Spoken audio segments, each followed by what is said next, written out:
That's one of the dominant characteristics of the HomoErectus finds. They're not found in East Africa. They're found all over the world, and all over Europe and into China and Asia. And so that would suggest to paleoanthropologists that Homo erectus walked out of Africa, stood up on his hind legs and just walked along the hominid highway. So this red circle here represents the major find locations for the hominids, and this is called the hominid highway. Nice, there's an intersection here, off-ramp, exit. And so they think, at least, that they can trace out the migration of early man during the time of the Homo erectus. This is the Homo erectus tools. Now, this is a little bit more convincing, especially something like that. I think I can go for that being a tool, biface, and it's been chipped on both sides. Whereas the earlier, the Homo habilis finds, I wasn't quite so sure. So what is this? I asked for a hammer. A hammer, this is a crescent wrench. Well, maybe it's a hammer. Damn these stone tools. That's sort of the way I feel sometimes when I'm looking at these early man tools. It just looks like a stone with chipping on it to me. And it's not till you get to the Homo erectus time that it's really very convincing. There was a group of Aborigine found in one of the islands in the Philippines. They're called the Tasadays. And it was fascinating because they discovered a Stone Age culture that had remained isolated until like the 1970s. So they took like their 8-track players, and go down to the Stone Age culture. And they took photographs. You can read about it in National Geographic, the Tasadays. And this is their stone club that he used to break open trees to see if there's any lunch in there. This is what they had for lunch.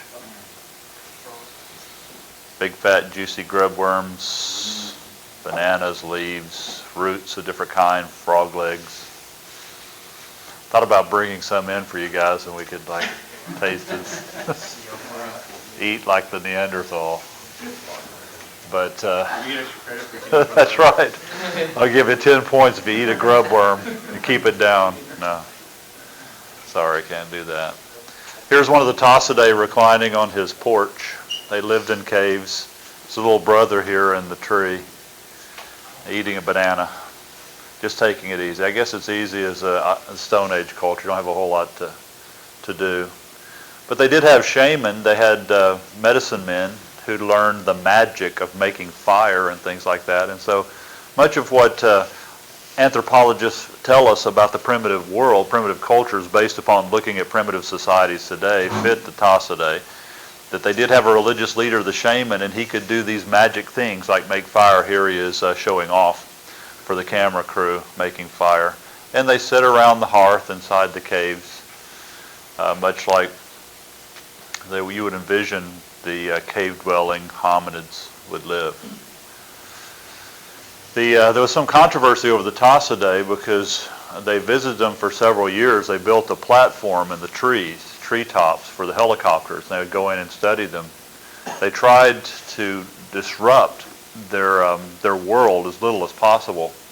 I would think the helicopters probably disrupted it quite a bit, but they tried to not influence them because it's in the 70s. They wanted to keep it isolated because this is a pure find, and we don't want to contaminate them with all of this strange, horrible civilization. And they did a pretty good job, but the last time they went in, the village was gone, and they traced it. They'd actually moved the village several miles away, and when they got there, they were all dead.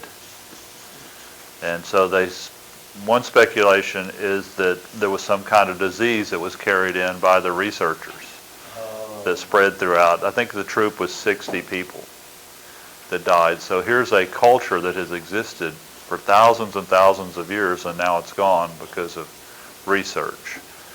The strange aspect of our universe that whenever we observe things, we change it by observing it and change it into something else, and that's the case with the Tasadays. Very sad story. However, there's been some controversy. There's a story that leaked out that the Tasadays never really existed. It was a hoax. that all the photographs you saw were just Filipino students that let their hair grow out and got all dirty and went out and pretended to be the Tasaday. One of the most elaborate hoaxes ever. It's a minority view, but it's still out there. They made a movie about a professor that did that, right? Richard Dreyfuss, something Tribe. Wasn't a very good movie. That's probably the reason you haven't seen it.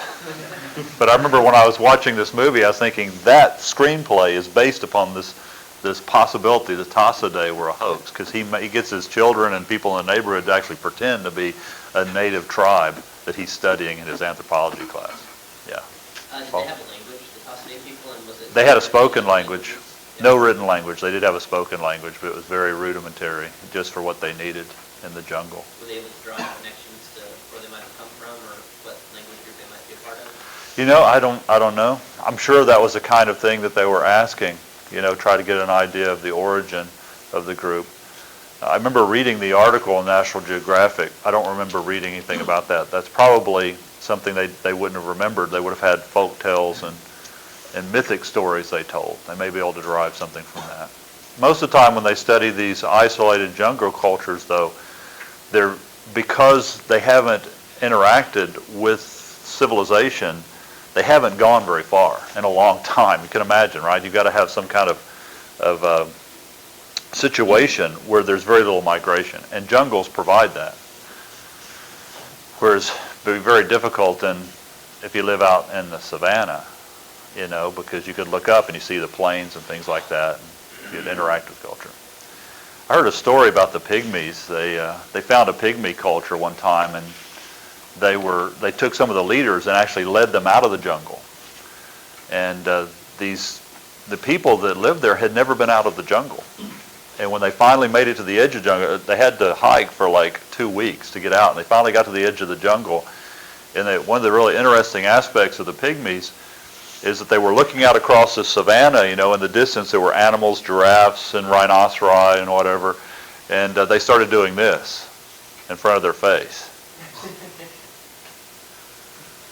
You know what they were doing? Yeah, because they had lived their whole life in the jungle. They had never seen distances. Their brain had not developed the ability to understand that something that's very small is far away. And so they literally were not seeing those animals as being far away. They were seeing those animals as little tiny animals floating in front of their face. And it took them about 4 or 5 months for their eyes and brain to actually develop that kind of spatial concept. And so it's a people group that never experienced anything but just trees within 20 feet or so. And so they're trying to pick up these little animals in front of their face. How do they find these groups? Stumble onto them? I don't know. My mind wants to think in terms of mapping. We've been doing satellite mapping. When we sent up the first satellites, it's called Landsat, where they take photographs of the surface of the Earth.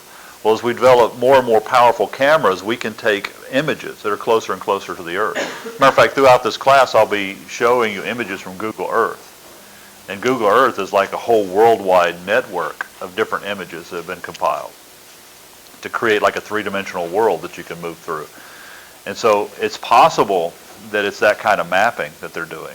That when they begin to do that kind of mapping, they begin to see trails and things. And so someone becomes interested, especially anthropologists, what's creating that trail, and they go explore it.